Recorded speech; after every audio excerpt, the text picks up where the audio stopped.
यहाँ पे मैं लगभग 50 से ऊपर प्रश्न लेकर आया हूँ, ठीक है, जिसको धराधर देखेंगे। कहता है निम्न में से कौन सा स्वास्थ्य का एक निर्धारक है, मतलब इनमें से कौन एक ऐसा है जो स्वास्थ्य को निर्धारित करता हो। समझ गए, पर्यावरण कारक, वजन, व्यवहार, स्थान। तो आपको पता है कि जो है हेल्थ के डिटर्मिनेंट में आपका पर्यावरण कारक, यानी पर्यावरण अगर स्वच्छता होगा तो आपका स्वास्थ्य बेहतर होगा, अगर पर्यावरण गड़बड़ा जाएगा तो आपका स्वास्थ्य गड़बड़ हो जाएगा। तो पर्यावरण कारक is the right answer. Okay, आगे चलिए, आगे प्रश्न बहुत शानदार है। कहता है निम्न में से कौन सा जीवित टीका नहीं है, मतलब इनमें से कौन सा एक जीवित टीका नहीं है। Polio, measles, BCG, DPT. तो माय डियर, डीपीटी आपका जो है जीवित टीका, लाइव वैक्सीन नहीं है, इस चीज को ध्यान में रखिए। ओके, आगे है, कहता है माय डियर यहाँ पे कि इफ यहाँ पे यदि कोई मानव रोग विश्व के सबसे बड़े क्षेत्र में फैल जाता है तो उसे क्या कहते हैं। अगर कोई मानव रोग, कोई ह्यूमन में होने वाला बीमारी विश्व के बड़े क्षेत्र में फैल जाता है, वैश्विक महामारी, उसे कहते हैं पेंडेमिक कहते हैं। समझ गए, अगर पूरे विश्व में फैल जाए तो उसे पेंडेमिक कहते हैं। समझ गए, तो इस चीज़ को जो है, अगर कोई स्थान तक सीमित रहे, एक एरिया में सीमित रहे, तो उसे इंडेमिक, स्थानिक कहते हैं। ठीक है, तो इस चीज़ को ध्यान में रखिए। ये चीज़ हो गया आपके सामने। आगे चलिए, आगे आपके सामने प्रश्न है, बहुत शानदार प्रश्न है। कहता है health survey and development committee को किस नाम से भी जानते हैं। तो आपको पता है, मैं ना जाने कितने बार करा चुका हूं कि health survey and development committee को भोर कमेटी के नाम से भी जानते हैं। और ये कमेटी कब, कौन सा कमेटी को जो है भारत सरकार गठित किया, इसका जो है मैं एक इन सभी कमेटी का जो है एक ईयर बता चुका हूं एक वीडियो में, कि कौन सा कमेटी को किस ईयर जो है गठित किया गया। तो वीडियो नहीं देखें तो जाकर जरूर देखिए। ओके, तो याद रखिएगा, health survey and development committee को भोर कमेटी भी कहते हैं। रोग की रोकथाम नियंत्रण किया जाता है। कहता है national vector borne disease control programme में किस रोग की रोकथाम या नियंत्रण की जाती है। तो मलेरिया, कालाजार, डेंगू, मतलब जितने भी अर्थोपोडा मीन्स जितने भी जो है मक्खी, मच्छर, इन सब से जो भी बीमारी होगा वह जो है आपके इसी नेशनल वेक्टर बोर्न डिजीज के तहत उसे नियंत्रण किया जाता है। तो चाहे मलेरिया हो, डेंगू हो, कालाजार हो, सभी के सभी इसमें वेक्टर बोर्न डिजीज कंट्रोल में आ जाएगा। समझ गए। आगे है, भारत सरकार द्वारा राष्ट्रीय इम्यूनाइजेशन, मतलब राष्ट्रीय टीकाकरण सारणी में शामिल किया गया टीका कौन सा है। तो माय डियर, भारत सरकार के द्वारा जो राष्ट्रीय इम्यूनाइजेशन शेड्यूल है, इनमें कौन सा टीका शामिल किया गया है। आईपीवी, समझ गए ना, आईपीवी ए भी है, रोटा वायरस ए भी है, जापानीज एन्सेफ्लाइटिस ए भी है, उपरोक्त में से सभी। तो सभी इसका राइट आंसर हो जाएगा। ओके, आगे चलते हैं, यहाँ पे देख लीजिए। कहता है my dear, universal immunization programme UPI किस वर्ष प्रारंभ किया गया। यूनिवर्सल इम्यूनाइजेशन प्रोग्राम किस वर्ष जो है शुरू किया गया, 1985 में। इस चीज़ को ध्यान में रखना है। विश्व स्वास्थ्य संगठन WHO का मुख्यालय कहाँ पे है, आपको ये चीज़ पता होना चाहिए। तो WHO का जो मुख्यालय है वह जेनेवा, स्विट्जरलैंड में है। इस चीज़ को ध्यान में रख लीजिए। ठीक है, आगे चलते हैं। आगे अच्छा प्रश्न है, मैदानी क्षेत्रों में एक PHC प्राइमरी हेल्थ सेंटर की स्थापना कितने जनसंख्या पर होता है। तो आपको पहले से पता है, मैदानी क्षेत्र की बात करेगा तो 30,000, अगर पहाड़ी और जनजाति क्षेत्र की बात करता तो 20,000 के जनसंख्या पर होता। समझ गए। आगे चलिए, कहता है भोजन में प्रोटीन का मुख्य कार्य क्या है। यानी भोजन में जो प्रोटीन हम लेते हैं तो उस प्रोटीन का मेनली कार्य क्या होता है। तो प्रोटीन का काम होता है ग्रोथ, विकास करना, वृद्धि और विकास का काम होता है। प्रोटीन का काम होता है वृद्धि और विकास करना। समझ गए। किसी समुदाय में अचानक से किसी बीमारी के केसेज में अत्यधिक वृद्धि होना क्या कहलाता है। माय डियर, कहता है कि किसी समुदाय में, मतलब मान गए किसी गांव में, ठीक है, किसी गांव में अचानक से कोई हैजा फैलने लगा, ठीक है, जिसे हम लोग कोलेरा कहते हैं। अचानक से घर के घर इससे तबाह है, पूरे गांव जो है इससे चपेट में आ गया है। तो अचानक से कोई केसेज में के बीमारी के केसेज में अचानक से वृद्धि आ जाए किसी गाँव में, किसी कस्बे में, किसी मोहल्ले में, तो उससे जो है हम लोग क्या कहते हैं, किसी समुदाय में अचानक से ये चीज़ें हो जाए तो उसे एपिडेमिक कहते हैं, महामारी कहते हैं। ठीक है, और किसी अगर छोटे से एरिया में, छोटे से जगह मोहल्ले में हो तो उसे स्थानिक मारी कहते हैं। ठीक है, आगे है, कहता है जननी सुरक्षा योजना का उद्देश्य क्या है। तो जननी सुरक्षा योजना का उद्देश्य यही होता है कि मातृ मृत्यु को भी कमी करना, समझ गए, जननी और सुरक्षा योजना, ठीक है ना, जननी सुरक्षा योजना, तो मातृ मृत्यु दर को कम करना, शिशु मृत्यु दर को कम करना और संस्थागत प्रसव को बढ़ावा देना, मतलब हॉस्पिटल में ज़्यादा से ज़्यादा डिलीवरी हो, इसको बढ़ावा देना, इन सभी का उद्देश्य जो है आपका, इसलिए ये सभी हो जाएगा। तो JSY योजना का उद्देश्य इनमें से सभी हो जाएगा। ओके, आगे चलिए, आगे देखिए यहाँ पे माय डियर, यहाँ पे एक एक चीज़ को समझिए। कहता है ICDS स्कीम के तहत, अब ICDS के फुल फॉर्म क्या होता है कई बार बता चुका हूँ। इसके तहत निम्न कार्यकर्ता कार्य करते हैं। कौन सा कार्यकर्ता काम करते हैं? आंगनवाड़ी जो वर्कर होती है वह जो है इसके तहत अपना काम करती है, ठीक है, इस चीज़ को ध्यान में रखिएगा। बीमारी होने से पहले किए गए रोकथाम के उपाय क्या कहलाते हैं? मान गए अभी बीमारी होने को है, उससे पहले ही हम सावधान हो गए, उससे पहले ही उस बीमारी का रोकथाम हम करते हैं उस बीमारी से बचने के लिए, तो वह प्राइमरी प्रिवेंशन होता है, प्राथमिक रोकथाम होता है, ठीक है। 3 तरह के रोकथाम होता है, प्राइमरी, द्वितीयक और तृतीयक, यह 3 स्तर का जो है देखभाल होता है, 3 तरह के रोकथाम भी होता है, ठीक है ना।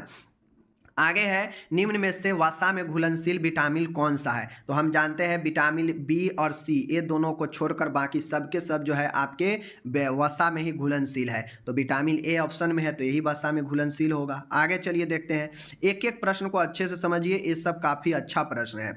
निम्न गैस का प्रयोग स्टेरिलाइजेशन हेतु किया जाता है। अब स्टेरिलाइजेशन क्या होता है, हम आपको पहले ही ये बातें क्लियर कर चुके हैं कि स्टेरिलाइजेशन का मतलब होता है कि पूर्ण तरीके से जड़ सहित किसी सूक्ष्म जीव को मार देना, नष्ट कर देना।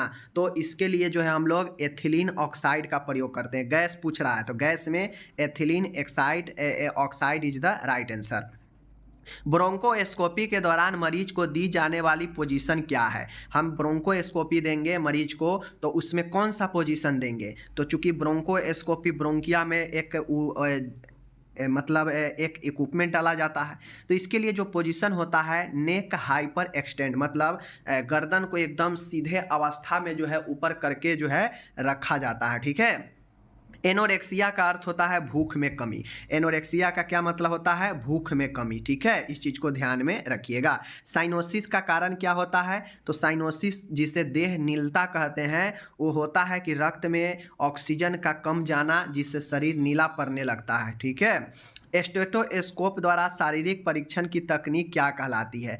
आला के द्वारा जब कोई डॉक्टर किसी मरीज के जांच करते हैं आला लगाकर, तो वह ऑस्कुलेशन होता है, परिश्रवण, मतलब वह ध्वनि को सुनते हैं, ठीक है। स्टेथोस्कोप नॉर्मली हार्ट का हो, पेट का हो, ये सब को ध्वनि सुनते हैं, ठीक है ना, स्टेथोस्कोप के द्वारा, तो वह ऑस्कुलेशन होता है, इस चीज़ को ध्यान में रखिएगा। ओके, आगे चलिए।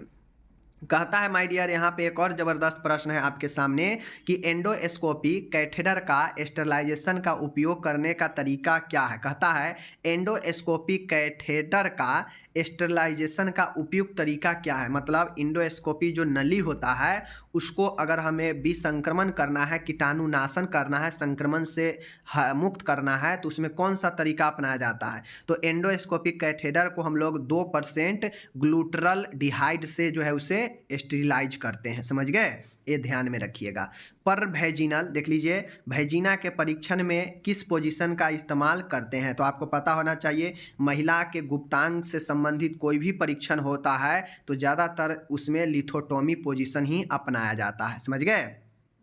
एक वयस्क, एक एडल्ट का शरीर का तापमान कितना होता है? तो हमें पता है 98.6 फ़ारेनहाइट होता है, आपको पहले से पता है, ठीक है।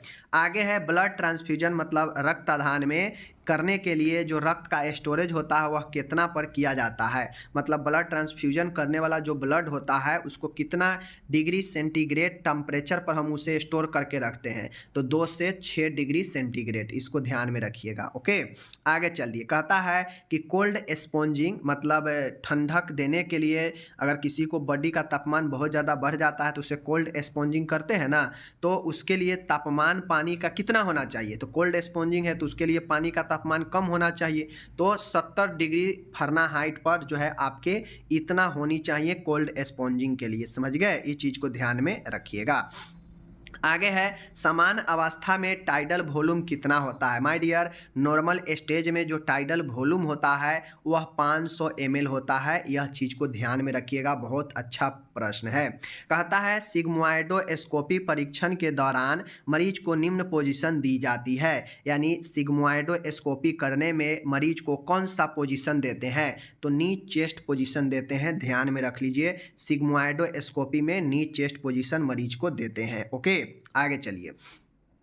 अब यहाँ पे देख लीजिए, आपके सामने में है साइकोलॉजी शब्द में साइका का क्या अर्थ है। माय डियर, साइकोलॉजी, लॉजी मतलब होता है विज्ञान, अध्ययन, और साइको मतलब होता है मन, आत्मा। ठीक है, तो ये जो है आपका साइकोलॉजी में साइका का अर्थ होता है आत्मा। ठीक है, इसको ध्यान में रखिएगा। आगे है माय डियर, कहता है कि मनोविज्ञान की प्रथम प्रयोगशाला की स्थापना डैश की थी। मतलब कहता है मनोविज्ञान की प्रथम जो लैब था उसका स्थापना किसने की, तो विल्हम वुंड ने। ठीक है, विल्हम वुंड ने जो है प्रथम प्रयोगशाला की स्थापना की मनोविज्ञान का। ठीक है, इस चीज को ध्यान में रखिएगा। आगे है, कहता है समाज सामाजिक संबंधों का जाल है, यह कथन किसका है। तो माय डियर, यहाँ पे जो मैकाबेयर एवं पेज के द्वारा ये कहा गया कि समाज जो है हमारा सामाजिक संबंधों का जाल है, तो मैकाबेयर एवं पेज के द्वारा। ठीक है, ये याद रखिएगा। आगे है, बहुत अच्छा प्रश्न है, स्वास्थ्य सेवाओं की मूलभूत इकाई क्या है। तो आपको पता है स्वास्थ्य सेवाओं की जो मूलभूत इकाई है वह फैमिली को माना जाता है। परिवार जो होता है वह स्वास्थ्य सेवाओं का एक मूलभूत, एक जो है बेसिक यूनिट होता है। समझ गए ना, क्योंकि स्वास्थ्य जो है परिवार को ही जो है अच्छा लगता है देने में। जरूरतों की सिद्धांतों को किसने जो है आपको प्रतिपादित किया, तो आपको पता होगा मौसले ने जो है वह ह्यूमन के बेसिक नीड्स को इन्होंने ही जो है प्रतिपादित किया। बेसिक ह्यूमन नीड्स को, ज़रूरत के सिद्धांत को एच.एस. मौसले ने ही जो है प्रतिपादित किया। इसको ध्यान में रखना होगा। ओके, आगे है, जिन परिवारों में परिवार नर के अधिकतर माता या स्त्री में केंद्रित होते हैं क्या कहलाते हैं। कहता है जिन परिवारों में परिवार का जो सत्ता होता है वह अधिकतर माता या स्त्री के हाथ में हो तो उसे हम लोग किस प्रकार का परिवार कहेंगे, तो उसे मातृसत्तात्मक परिवार कहते हैं, यानी मैट्रियार्कल फैमिली कहते हैं। अगर स्त्री के हाथ में पावर हो, सत्ता हो घर में, घर चलाने का, तो उसे मातृसत्तात्मक कहेंगे। समझ गए। अगर पिता के हाथ में हो तो उसे पितृ सत्तात्मक परिवार कहते हैं, पितृ की ओर से सत्ता चलता है। ठीक है, आगे है, निम्न में से सकारात्मक पॉजिटिव इमोशन कौन सा है, तो पॉजिटिव वो इमोशन होता है जो आदमी को प्रेरित करता है, जो आदमी को खुशी दिलाता है। तो इनमें से देख लीजिए, एफेक्शन, स्नेह, प्यार, लगाव, ये सब क्या है, पॉजिटिव चीज़ें हैं। लेकिन डरना, क्रोध, ईर्ष्या, ये सब निगेटिव चीज़ें हैं। तो हमारा जो है पॉजिटिव चीज़ें स्नेह, प्यार हो जाएगा। सामाजिक स्तरीकरण का प्रकार नहीं है। कहता है कि सामाजिक स्तरीकरण का मतलब होता है कि समाज का बंटवारा किस आधार पर, तो धर्म के आधार पर गलत, वर्ग बिल्कुल सही है, जाति सही है, लिंग सही है। ठीक है, जाति ये स्तरीकरण। ओके, आगे है, कहता है माय डियर, निम्न में से किसके द्वारा साइको एनालिटिक सिद्धांत का प्रतिपादित किया गया। साइको एनालिटिक कहे चाहे साइको एनालिसिस कहे, मनोविश्लेषण सिद्धांत कहे, वह सिगमंड फ्रायड के द्वारा दिया गया। तो चाहे आपसे साइको एनालिटिक का सिद्धांत पूछे चाहे साइको एनालिसिस के बारे में पूछे, सिगमंड फ्रायड होगा। ओके, आगे है, बहुत अच्छा प्रश्न है, कहता है विजातीय विवाह क्या कहलाता है। विजातीय विवाह का मतलब है कि दूसरे जाति में विवाह करना, यानी अपने समूह से बाहर विवाह करना को विजातीय विवाह कहते हैं। मतलब जैसे एक मान गए यादव जी है, ठीक है, तो यादव जी नॉर्मली यादव जी में ही शादी करते हैं, तो यादव जी का एक समूह, ग्रुप हो गया कि वह अपने समूह में शादी, अगर यादव जी मान गए दूसरे कास्ट में शादी करेंगे तो वह अपने समूह से बाहर शादी किए, मतलब वह विजातीय। और एक होता है स्वजातीय, मतलब स्वयं खुद के जाति में करना। ठीक है, ये चीज़ें हो गया। भ्रम क्या है माय डियर, भ्रम जो है एक प्रकार का गलत चीज़ों को पहचानना। ठीक है, गलत किसी भी चीज़ को गलत अनुभूति होना, गलत पहचान करना ही भ्रम कहलाता है। ठीक है, ये चीज़ें हो गया। समाजशास्त्र के जनक कौन है, तो समाजशास्त्र के जनक अगस्ट कामते को माना जाता है, इसको याद रखिएगा। आगे है, कहता है स्कंध सोल्जर ज्वाइंट इनमें से कौन सा है? तो जो है pivot joint, hinge joint, plane joint, ball एवं सॉकेट ज्वाइंट। तो माय डियर सोल्जर ज्वाइंट, स्कंध संधि जो है बॉल और सॉकेट संधि, बॉल और सॉकेट ज्वाइंट। ओके, आगे याद रखिएगा, दाएं फुफ्फुस में कहता है राइट लंग्स में कितने खंड होते हैं? तो माय डियर राइट लंग में जो है कितने खंड होते हैं आपको तो आपके सामने में है, कहता है राइट लंग्स में कितने खंड होते हैं। ठीक है, तो राइट लंग्स में जो है आपके 3 खंड होते हैं। पूछेगा लेफ्ट लंग में कितने खंड होते हैं? तो 2 खंड होते हैं, याद रखिएगा। ठीक है, आगे कहता है हृदय का पेस मेकर किसे कहते हैं? तो आपको पता है ऐसे नोड जो है आपके नेचुरल नोड्स होता है जो कि हृदय को पेसमेकर कहते हैं। ठीक है, आगे का प्रश्न बहुत अच्छा प्रश्न है, सभी साइनोवियल ज्वाइंट क्या है? माय डियर सभी साइनोवियल ज्वाइंट जो है वह सिवाय किसके? कहता है सभी साइनोवियल ज्वाइंट है सिवाय, मतलब किसको छोड़कर एक जो है सभी के सभी जो है साइनोवियल ज्वाइंट है। तो माय डियर टेम्पोरोमेंडिबुलर ज्वाइंट, टेम्पोरोमेंडिबुलर ज्वाइंट जो है यह आपका साइनोवियल ज्वाइंट नहीं है। बाकी vertebra joint, wrist joint, radio ulnar joint, यह सब के सब जो है आपके साइनोवियल ज्वाइंट है, बट टेम्पोरोमेंडिबुलर ज्वाइंट नहीं है साइनोवियल ज्वाइंट। ठीक है, साइनोवियल ज्वाइंट का मतलब होता है कि जो फ्री से मूवमेंट कर सके। ठीक है, अल्फैक्टरी तंत्रिका से संबंधित है, तो अल्फैक्टरी मतलब घ्राण सूंघने वाला से संबंधित है, इस चीज को ध्यान में रखिएगा। ओके, प्यूटरिड ग्लैंड कहाँ पे स्थित होता है? तो आपको पता है प्यूटरिड ग्लैंड आपके ब्रेन के आसपास निचले हिस्से में होता है और वहाँ पे एक एस्फेनॉइड बोन होता है। ठीक है, एस्फेनॉइड बोन के पास में जो है आपके प्यूटरिड ग्लैंड स्थित होता है। अच्छे से याद रखिएगा, जो मटर के दाने के आकार में होता है। ठीक है, जिसमें एंटेरियर और पोस्टेरियर होता है, 2 भाग। ठीक है, क्रेनियल भाग है खोपड़ी का, क्रेनियल जो है आपके खोपड़ी का भाग है, इसी क्रेनियल में हमारा दिमाग जो है स्थिर होता है। समझ गए ना, इस चीज को ध्यान में रखिएगा। कोलोन का प्रथम भाग क्या है? अब आपको पता है कि कोलोन जो है बड़ी आंत का है भाग। ठीक है, और कोलोन का प्रथम भाग क्या होता है? वह सिक्कम होता है। ठीक है, सिक्कम होता है, और अपेंडिक्स जो है आपके इसी सिक्कम के साथ जुड़ा हुआ रहता है। समझ गए ना। मानव में कपालीय तंत्रिका यानी क्रेनियल नर्व्स ह्यूमन बॉडी में कितने होते हैं? तो जोड़ी की बात करेगा तो पेयर 12 जोड़ी में होता है, कुल संख्या में कहेगा तो 24 हो जाएगा। समझ गए, ध्यान में रखिएगा।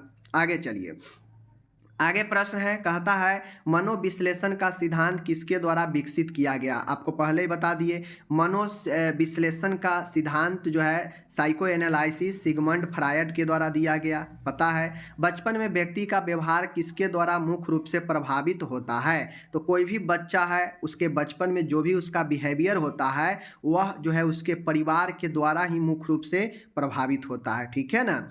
आगे है धर्म विवाह परिवार एवं जाति किसके उदाहरण है? चाहे धर्म हो, चाहे विवाह हो, चाहे परिवार हो, चाहे जाति हो, यह हमारा एक सोशल ऑर्गेनाइज है, एक सामाजिक संस्थान है। ठीक है, इस चीज को ध्यान में रखिएगा।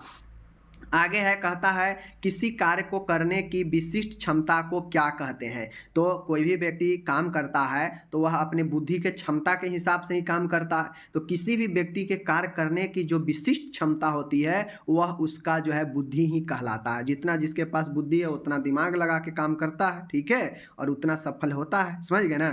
चलिए आगे है निम्न में से परिवार की विशेषता है, मतलब निम्न में से परिवार की विशेषता क्या है? तो परिवार की विशेषता है नामकरण सिस्टम यानी वंशावली चलता है, विवाह पर आधारित होता है, बिल्कुल सही है, आर्थिक आवश्यकताओं की भी पूर्ति होती है, तो ये भी बातें सही है, यानी इनमें से सभी जो है आपका राइट है। ओके, आगे है, कहता है निम्न में से प्राथमिक समूह का उदाहरण नहीं है। तो प्राथमिक समूह का उदाहरण कौन नहीं है? तो हम जानते हैं प्राथमिक समूह मतलब छोटा समूह, जिसके समूहों को हम आसानी से गिन सकते हैं, काउंट कर सकते हैं। तो जैसे परिवार हो गया, परिवार में अगर आपके 20 आदमी हैं तो फिक्स है 20 आदमी, आप आराम से 20 आदमी जान सकते हैं सबके बारे में। पड़ोस है, आपके पड़ोस में कितना घर है आप जान जाइएगा तुरंत। आपके मित्र समूह, आपके पास कितने मित्र हैं ये भी जानते हैं। तो जिस चीज़ को हम जानते हैं, जिस चीज़ को हम आसानी से पता लगा सकते हैं कि 20 आदमी है, 15 आदमी है, 10 आदमी है, छोटा ग्रुप, तो उसे प्राथमिक समूह में कहते हैं। समझ गए, जिसके संबंधियों के बीच में डायरेक्ट रिलेशन हो, लेकिन जो बड़ा समूह हो जिसके बारे में हम आप पता नहीं लगा सकते हैं कि कितना बड़ा है, जिसमें बहुत सारे ऐसे होंगे जो जो इनडायरेक्टली भी संबंध रखते होंगे, तो इसमें राजनीतिक दल हो गया, राष्ट्र हो गया, समझ गए, सैनिक का टुकड़ा दल हो गया। तो ये सब जिसको हम पहचान नहीं पाते हैं, समझ नहीं पाएंगे, तो वह सब सेकेंडरी ग्रुप हो जाता है। ठीक है ना, चलिए आगे चलिए। आगे है, कहता है निम्न में से कौन सा लर्निंग का एक मुख्य थर्नडाइक नियम है। सीखने का एक मुख्य थर्नडाइक का नियम क्या है? तो आपको पता होगा कि थर्नडाइक के अनुसार अभ्यास का नियम लॉ ऑफ एक्सरसाइज, यह थर्नडाइक का लर्निंग का एक नियम है। ठीक है, निम्न में से कौन सा स्वस्थ व्यक्ति का लक्षण है? तो स्वस्थ व्यक्ति संवेगात्मक परिपक्वता होता है, मैच्योरिटी होता है, इमोशनल रूप से मजबूत होता है, आत्मविश्वास होता है व्यक्ति के अंदर, तनाव सहने में सक्षम होता है। इसलिए एक स्वस्थ व्यक्ति में सभी के सभी लक्षण होगा। ओके, आगे है, यहाँ पे देख लीजिए, आखिरी प्रश्न है, वर्ग संघर्ष की अवधारणा निम्न द्वारा दी गई। कहता है वर्ग संघर्ष चलते रहता है, इसकी अवधारणा किसने के द्वारा दिया गया? तो कार्ल मार्क्स के द्वारा यह कहा गया कि वर्ग बाय वर्ग जो है संघर्ष चलते रहता है। तो यह कार्ल मार्क्स के द्वारा जो है दिया गया अवधारणा है।